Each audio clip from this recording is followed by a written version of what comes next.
Hello friends, आज हम इस वीडियो में आपके लिए क्लास 10th की साइंस के पहले चैप्टर को लेकर के आए हैं, जिसका नाम है रासायनिक अभिक्रियाएं एवं समीकरण। इस वीडियो में हम इस चैप्टर को डिटेल में पढ़ेंगे। चलिए शुरू करते हैं इस चैप्टर को। सबसे पहले हम थोड़ा सा पीछे जाते हैं। 9th क्लास में हमने पदार्थ के बारे में पढ़ा होगा। पदार्थ या द्रव्य जिसको अंग्रेजी में मैटर कहते हैं। पदार्थ या द्रव्य संसार की कोई भी वस्तु जो स्थान घेरती हो और उसके पास द्रव्यमान हो। पदार्थ यानी कि संसार की कोई भी वस्तु, सभी वस्तुएं जो स्थान घेरती हो, स्थान घेरे और उनके पास अपना द्रव्यमान, दूसरा उनके पास अपना द्रव्यमान, ऐसी सभी वस्तुओं को हम लोग पदार्थ या मैटर या द्रव्य कहते हैं। अब हम बात करते हैं पदार्थ के गुण। देखिए, किसी पदार्थ के बारे में अगर कुछ भी बता पाते हैं उसको कहते हैं पदार्थ के गुण। जैसे एक एग्जाम्पल लेते हैं। जैसे हमने एक एग्जाम्पल लिया पदार्थ, जैसे मानो हमने लिया दूध। दूध को अगर हम कहीं पे रखेंगे तो ये स्थान घेरेगा और स्थान घेरने के साथ साथ इसमें अपना द्रव्यमान भी होगा, भार भी होगा। तो हम इसको कह सकते हैं पदार्थ। पदार्थ की डेफिनेशन क्या है? ऐसी सभी वस्तुएं जो स्थान घेरती हो और द्रव्यमान रखती हो। दूध के बारे में हम क्या बता सकते हैं? देखिए, दूध का रंग बता सकते हैं, कलर बता सकते हैं जो सफेद है। ठीक है। इसके अलावा दूध की भौतिक अवस्था बता सकते हैं जो लिक्विड स्टेट में होता है, द्रव अवस्था में होता है। इसके अलावा दूध का हम लोग टेस्ट बता सकते हैं, स्वाद बता सकते हैं, जिसको जो मीठा होता है। इसके अलावा हम दूध के बारे में दूध से दही बनता है ये बता सकते हैं। दूसरा, दूध से पनीर बन सकता है, पनीर ये बता सकते हैं। तो दूध के बारे में हम जो भी बता सकते हैं उन सबको कहेंगे दूध के गुण। यानी कि किसी भी पदार्थ के बारे में हम कोई भी चीज बता रहे हैं तो उसको बोलेंगे दूध के गुण, सॉरी पदार्थ के गुण। पदार्थ के गुणों को हम दो तरह से डिवाइड करते हैं। पदार्थ, किसी भी पदार्थ के गुण जो हैं वो दो तरह के होते हैं। एक भौतिक गुण और दूसरा रासायनिक गुण, यानी कि physical properties and chemical properties. अब जैसे हमने एग्जांपल लिया है, दूध के कुछ गुण बताए हैं, इनमें हम डिवाइड करते हैं भौतिक गुण और रासायनिक गुण। किसी पदार्थ के भौतिक गुण हम ऐसे गुणों को बोलते हैं जो जिन्हें बताने के लिए हमें उस पदार्थ में कोई चेंज, कोई परिवर्तन करने की आवश्यकता नहीं होती है। यानी कि पदार्थ के वे गुण जिन्हें बताने के लिए पदार्थ में कोई परिवर्तन करने की आवश्यकता नहीं पड़ती है। जैसे दूध के बारे में अगर हम बात करें तो दूध का कलर बताने के लिए हमें दूध में कोई चेंज करने की आवश्यकता नहीं पड़ेगी, सिर्फ देखेंगे और बता देंगे। जैसे दूध की भौतिक अवस्था, इसको बताने के लिए भी हमें दूध में कोई चेंज करने की आवश्यकता नहीं है, इसको दूध को देखेंगे और बता देंगे। दूध का स्वाद, स्वाद को बताने के लिए भी दूध को टेस्ट करने की आवश्यकता पड़ेगी, लेकिन दूध में कोई परिवर्तन करने की आवश्यकता नहीं पड़ेगी। तो कहने का मतलब ये है कि ये सारे के सारे गुण, दूध का रंग, दूध की अवस्था, दूध का स्वाद, इनको बताने के लिए हमें कोई दूध में कोई परिवर्तन करने की आवश्यकता नहीं पड़ेगी। तो ये तीनों के तीनों गुण जो है हमारे हो जाएंगे दूध के भौतिक गुण। ऐसे ही दूध से बनता है पनीर। तो दूध से पनीर बनता है, दूध से पनीर बनाने के लिए हमें दूध में परिवर्तन करने की आवश्यकता पड़ेगी। या दूध से पनीर, दूध से दही बनाएंगे तो भी हमें दूध में परिवर्तन करने की आवश्यकता पड़ेगी। तो ऐसे सभी गुण, किसी भी पदार्थ के ऐसे सभी गुण जिनको बताने के लिए या जिनमें पदार्थ में हमें परिवर्तन करना पड़ता है, परिवर्तन करने की आवश्यकता पड़ती है, उनको हम कहते हैं पदार्थ के रासायनिक गुण। जैसे दूध से दही बनाएंगे तो चेंज करना पड़ेगा, दूध से पनीर बनाएंगे तो भी चेंज करना पड़ेगा। बात समझ आ गई होगी, भौतिक गुण और रासायनिक गुण। इसके बाद में हम लोग इस चैप्टर के बारे में बात करेंगे। चैप्टर में क्योंकि रासायनिक अभिक्रिया की बात हुई है, और रासायनिक अभिक्रिया जो है वो पदार्थ में परिवर्तन है।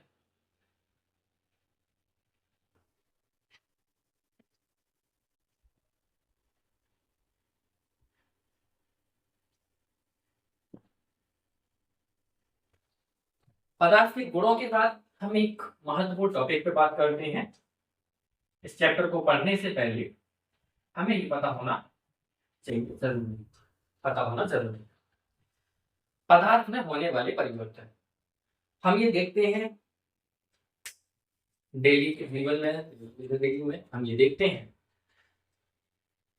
कि पदार्थ अपने आप से एक दूसरे में चेंज होता रहता है या फिर हमारे कराने पे होता रहता है।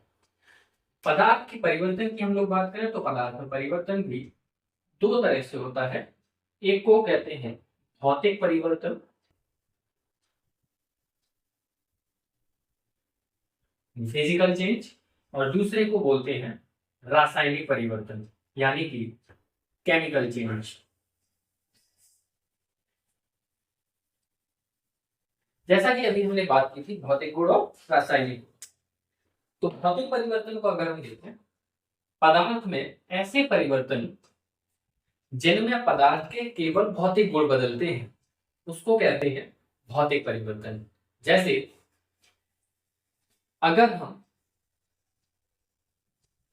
पानी को गर्म करें, अगर हम पानी को गर्म करें तो ये जल वाष्प बनेगी, पानी की वाष्प बनेगी। आप इसमें देखिए पानी का जो फॉर्मूला है वो होता है H2, जल वाष्प का जो फॉर्मूला है वो भी होता है H2। केवल डिफरेंस क्या है, यहाँ पे पानी जो है वो है द्रव अवस्था में, और यहाँ पे जो पानी है वो है गैसीय अवस्था में।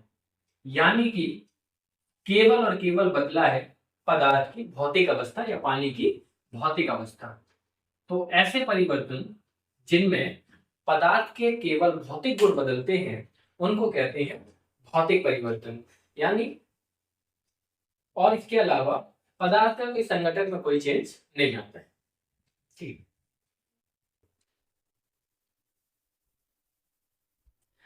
वे परिवर्तन जिनमें पदार्थ के भौतिक गुणों के साथ साथ पदार्थ के रासायनिक गुण भी चेंज होते हैं उनको कहते हैं रासायनिक परिवर्तन। जैसे एग्जाम्पल के लिए दूध से हमने बनाया दही, तो दूध से जब दही बनाएंगे तो दूध हमारा मीठा होता है, लैक्टोज शुगर पाई जाती है, जबकि दही हमारा खट्टा होता है। चेंज हो गया।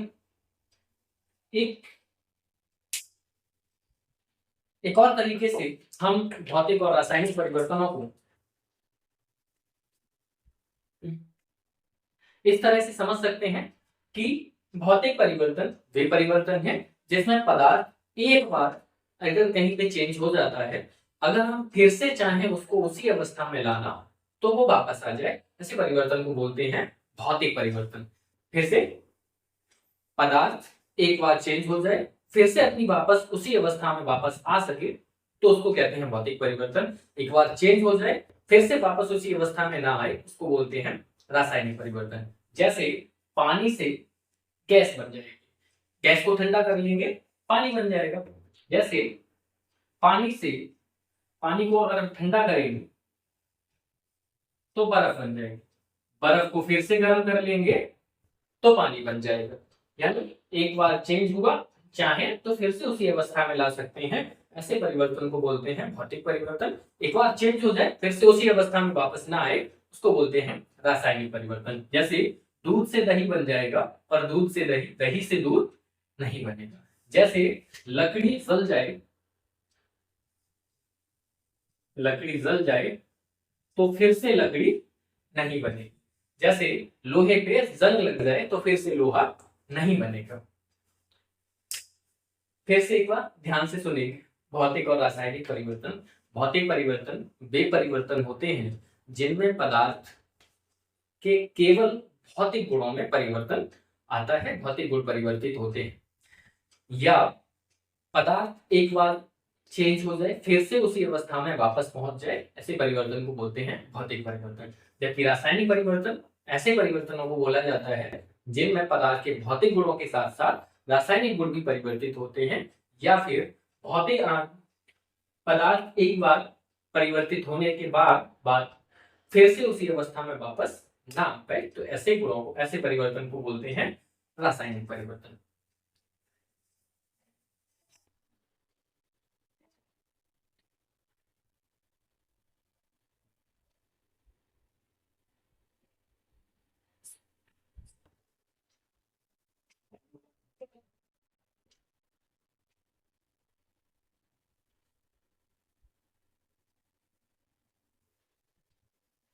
इसके बाद हम बात करेंगे, चैप्टर का नाम है रासायनिक अभिक्रिया एवं उनके समीकरण।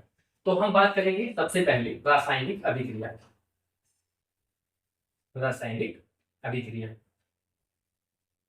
रासायनिक अभिक्रिया क्या होती है, या रासायनिक अभिक्रिया क्या होती है, जिनको अंग्रेजी में हम बोलेंगे केमिकल रिएक्शंस।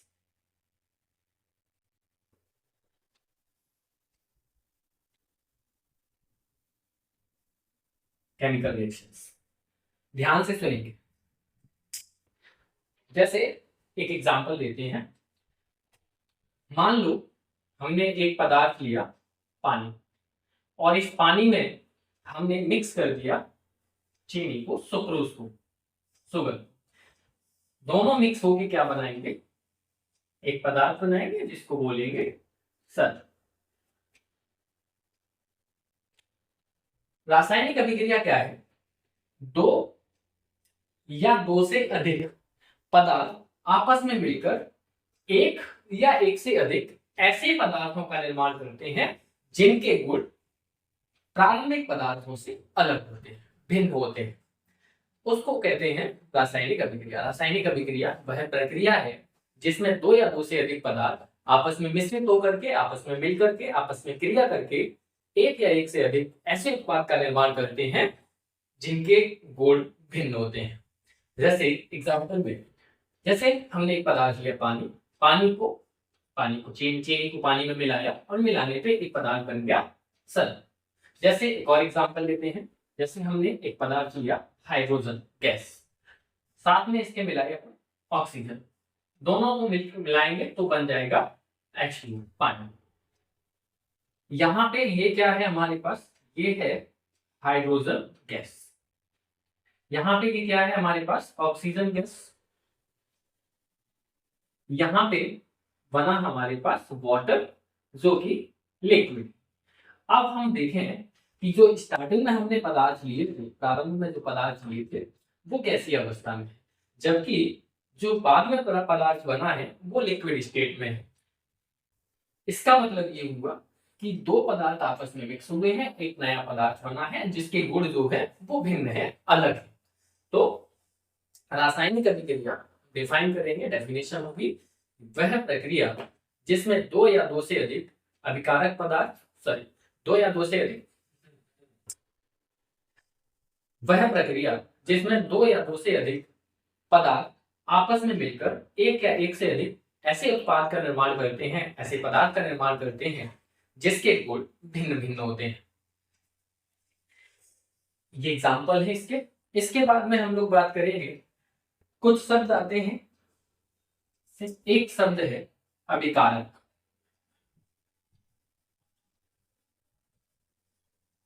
जिसको अंग्रेजी में रिएक्टेंट बोलेंगे, रिएक्टेंट्स।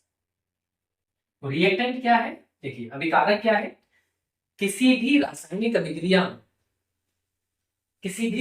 अभिक्रिया में उस अभिक्रिया को प्रारंभ करने के लिए, स्टार्ट करने के लिए जितने पदार्थों की आवश्यकता होती है, जरूरत पड़ती है, उनको हम लोग बोलते हैं अभिकारक। जैसे इस अभिक्रिया में हमें इस अभिक्रिया को शुरू करने के लिए दो पदार्थ की जरूरत पड़ेगी, पानी और चीनी, तो ये दोनों ही पदार्थ कहलाएंगे अभिकारक। जैसे इस अभिक्रिया में हमें दो पदार्थों की जरूरत पड़ी, हाइड्रोजन और ऑक्सीजन। ये दोनों कहलाएंगे अभिकारक। अभिकारक क्या है? वे पदार्थ जो किसी रासायनिक अभिक्रिया को प्रारंभ करने के लिए आवश्यक होते हैं या किसी रासायनिक अभिक्रिया को करने के लिए चाहिए होते हैं। इसके अलावा एक शब्द है जिसको बोलते हैं उत्पाद, प्रोडक्ट। प्रोडक्ट क्या है? किसी रासायनिक अभिक्रिया में बनने वाला नया पदार्थ। तो किसी रासायनिक अभिक्रिया के द्वारा जो नया पदार्थ बनेगा उसको हम बोलेंगे उत्पाद या प्रोडक्ट। जैसे इस अभिक्रिया में पानी और चीनी को मिलाया है तो एक पदार्थ बना है जिसको बोलेंगे शरबत, और शरबत क्या है? इस अभिक्रिया का उत्पाद या प्रोडक्ट। जैसे इस अभिक्रिया में हाइड्रोजन और ऑक्सीजन को मिक्स किए हैं तो बना है पानी, H2O। ये क्या है?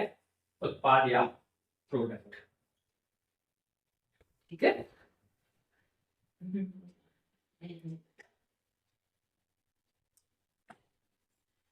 इसके बाद हम लोग बात करेंगे रासायनिक अभिक्रियाओं के प्रकार की।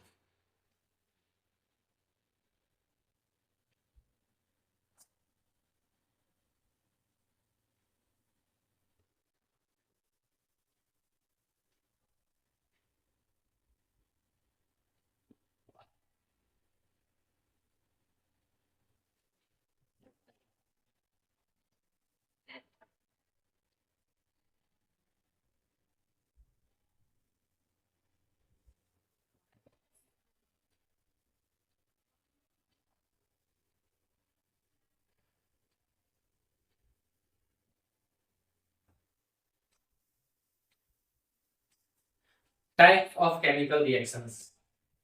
रासायनिक अभिक्रियाएं, इस चैप्टर में हमें रासायनिक अभिक्रियाओं के कुछ प्रकार पढ़ने हैं, जिसमें से इंपॉर्टेंट है, हम सबकी बात करेंगे। सबसे पहले हम पढ़ेंगे इसमें एक अभिक्रिया है जिसको बोलते हैं संयोजन अभिक्रिया। अभी संयोजन अभिक्रिया को संकलन अभिक्रिया भी बोलते हैं या फिर योगात्मक अभिक्रिया भी बोलते हैं। अंग्रेजी में इसके लिए कंबाइनिंग रिएक्शन है, कॉम्बिनेशन है, कंबाइनिंग रिएक्शन, या इसी को बोलते हैं एडिशन रिएक्शन। कंबाइनिंग भी बोल सकते हैं, एडिशन भी बोल सकते हैं। ये पढ़नी है। दूसरी हमको वियोजन अभिक्रिया पढ़नी। वियोजन अभिक्रिया या इसी को कहते हैं विघटन अभिक्रिया, या इसी को कहते हैं अपघटन अभिक्रिया। अंग्रेजी में इसको कहते हैं डिकम्पोजिशन। डिकम्पोजिशन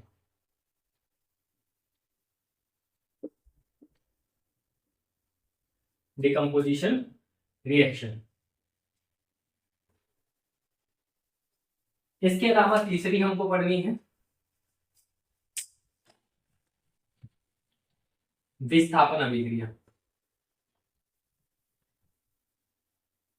विस्थापन अभिक्रिया, इसको अंग्रेजी में कहते हैं डिस्प्लेसमेंट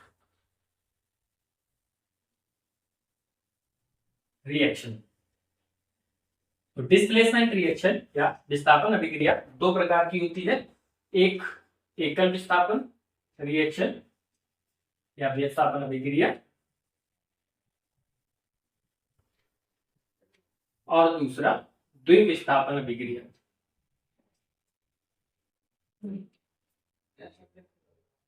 दोनों टाइप हम लोग पढ़ेंगे विस्थापन में, एकल विस्थापन भी, द्विविस्थापन। तीसरी जो अभिक्रिया है वो है उत्क्रमणीय अभिक्रिया। चौथी जो अभिक्रिया है वो है उत्क्रमणीय अभिक्रिया।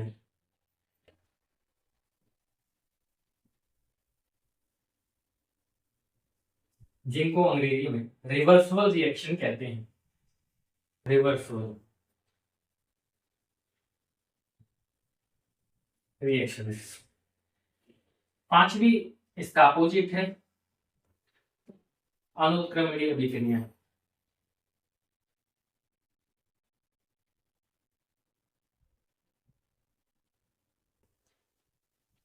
जिनको नॉन रिवर्सिबल कहते हैं।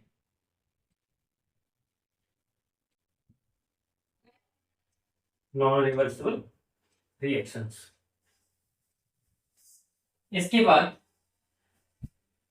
जो अभिक्रिया है, एक प्रकार है ऊष्मा शोषी अभिक्रिया। ऊष्मा शोषी अभिक्रिया, इसको पढ़ेंगे,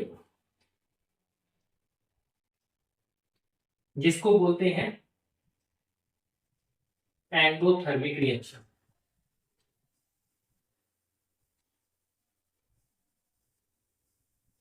इसके अलावा एक हमको पढ़नी है ऊष्मा क्षेपी अभिक्रिया, जिसको हम बोलेंगे एक्सोथर्मिक रिएक्शन।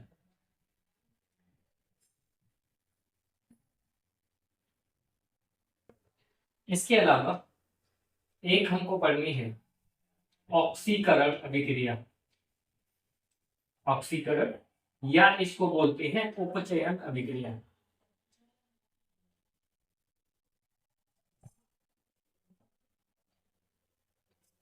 जिसको अंग्रेजी में बोलेंगे ऑक्सीडेशन रिएक्शन।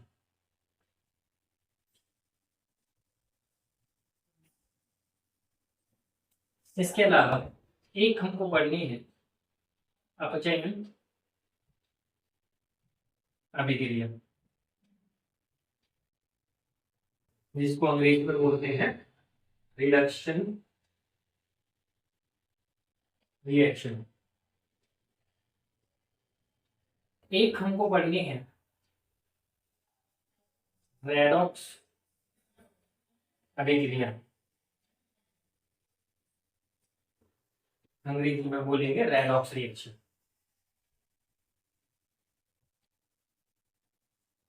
इसके बाद एक लास्ट हमको पढ़नी है उदासीनीकरण अभिक्रिया।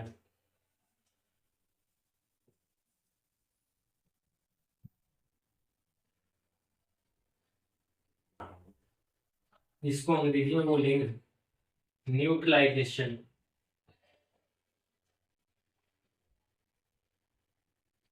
रिएक्शन। ये कुल मिला के 11-12 प्रकार की अभिक्रियाएं हमको पढ़नी है, जिन्हें हम अगले वीडियो में पढ़ेंगे। अगर वीडियो अच्छी लगे है लाइक कमेंट शेयर सब्सक्राइब जरूर। धन्यवाद।